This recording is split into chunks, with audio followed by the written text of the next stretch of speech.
अगर आप भी चाहते हैं बिट्टू मलंगिया इंटरटेनमेंट का ऑडियो वीडियो सबसे पहले आप तक पहुंचे, तो लाल बटन को दबाकर चैनल को सब्सक्राइब करें और बेल आइकन दबाना ना भूलें।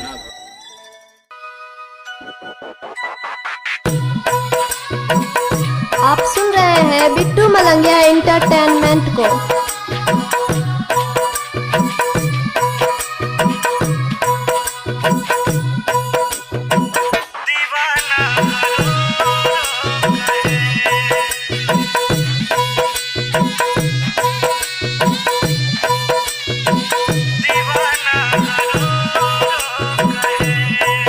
एक बार तू अपन नजर से हमर नजर मिला के कहा,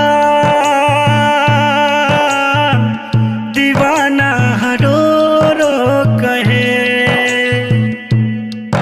एक बार तू अपन नजर से हमर नजर मिला के कहा, दीवाना रो रो कहे।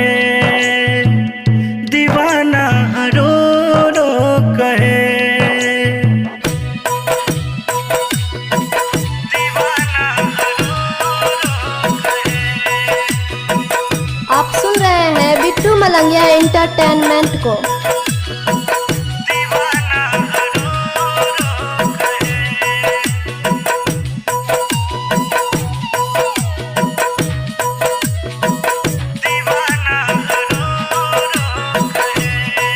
काहे प्यार में गोरी गइलू दिलावा के तोरी, खाके प्यार के कसम चल गइलू तू छोड़ी।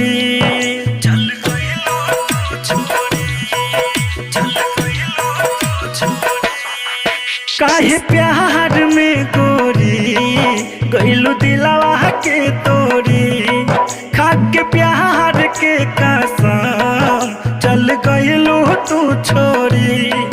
घुट घुट के जिया तानी रानी याद में तोहरा, दीवाना रो रो कहे। एक बार तू अपन नजर से हमर नजर मिला के कहा, दीवाना रो रो कहे। दीवाना रो रो कहे।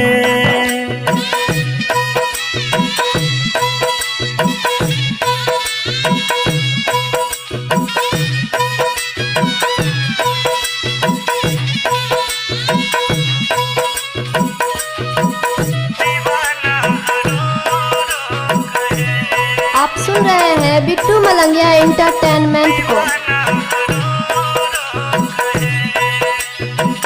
जानू प्यार के तू ना बदनाम कर दिहलू, रोग हमरा के धरा के काहे दूसरा के भइलू।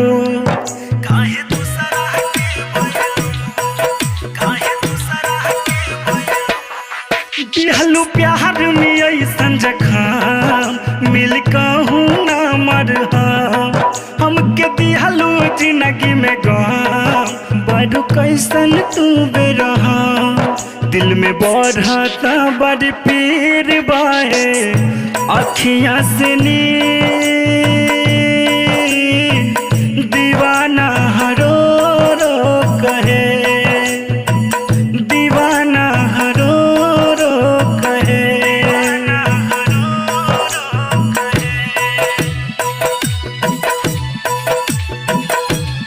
आप सुन रहे हैं बिट्टू मलंगिया इंटरटेनमेंट को।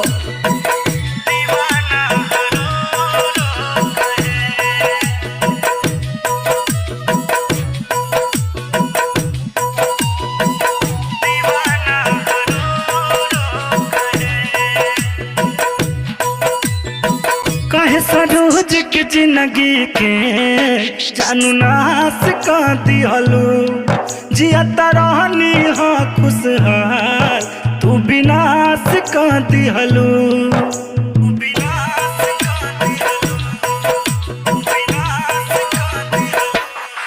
काहे सरोज के जिंदगी के पुष्पनाश कर दिहलू जियत रहनी हाँ खुशहाल सत्यानाश का दिहलू हाथे में हदी लगा के सेनुरा सजा के गइल तू ससुरा दीवाना रो रो कहे दीवाना रो रो कहे